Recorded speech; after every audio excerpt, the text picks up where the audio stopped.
The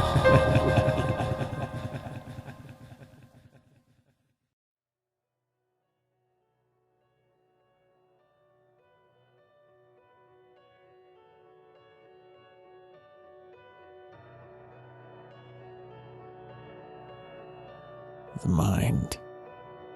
A realm that is mysterious to me even to this day, though I take refuge there during the long hot days to get away from the bright, burning sun. Escape there in the afternoon, when the sky is gray with storm clouds and the sun has all but receded.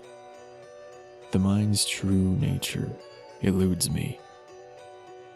Never will it let me in to see its shadowiest depths, gaze at loftiest mountain peaks. But as of this writing, I still cannot say for sure what it was that I saw. Strange streams of bright white lights peering through my windows still wake me on quiet summer nights. I shudder to even think of it. Now, I will share my story with the world. Perhaps someone will listen. The true beginning of my story started with the day I was born.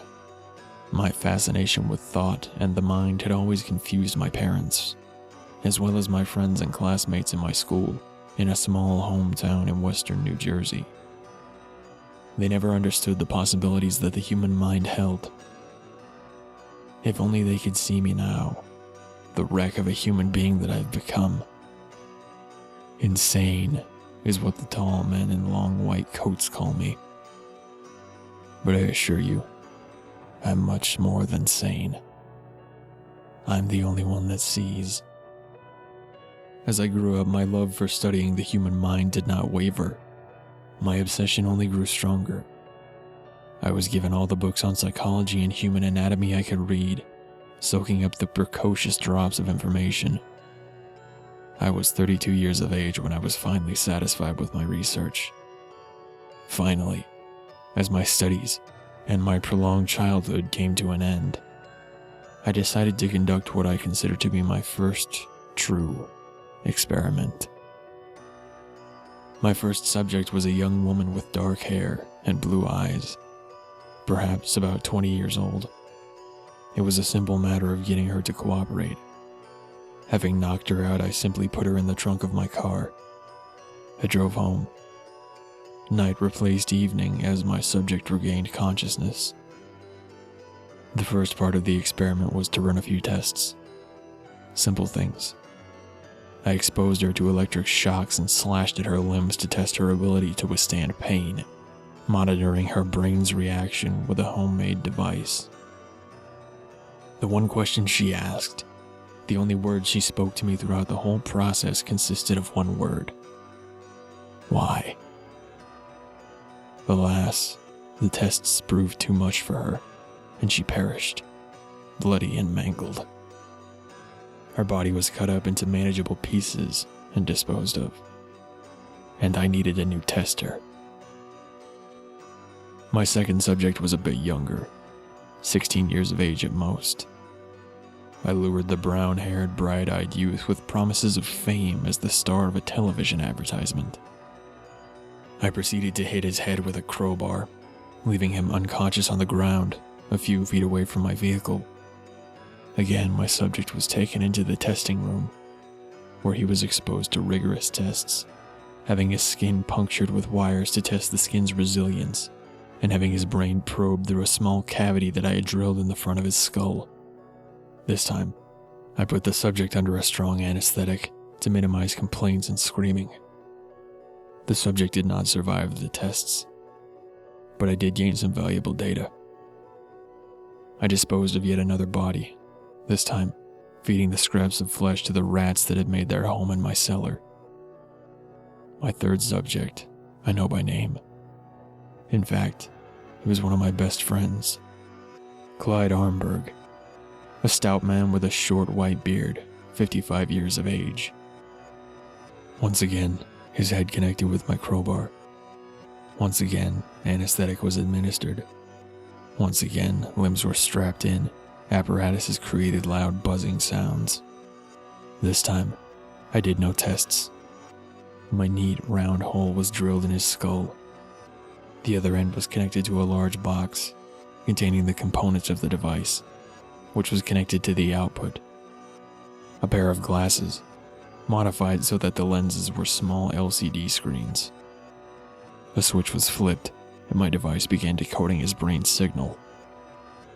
I was about to unravel the mystery of human thought, read a mind, discover humanity's true nature.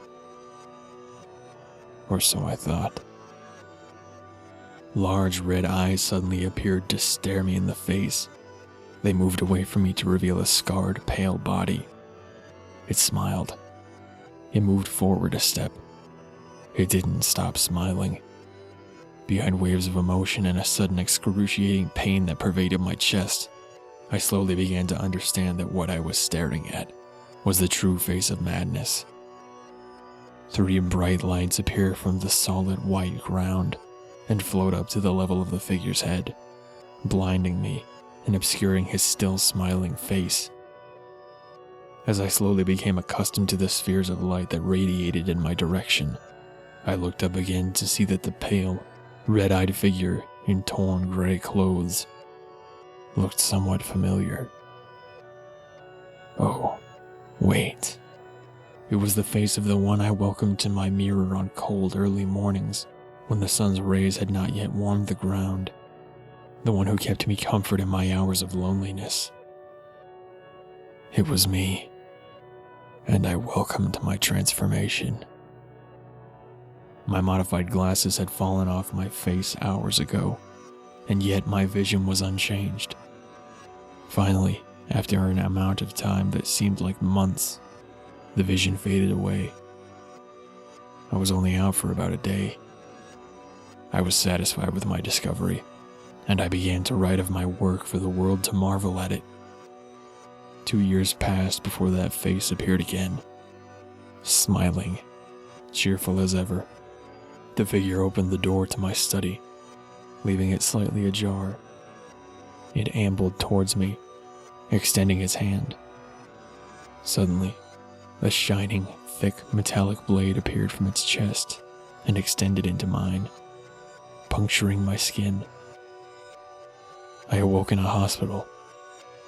My neighbor appeared to have heard my screams.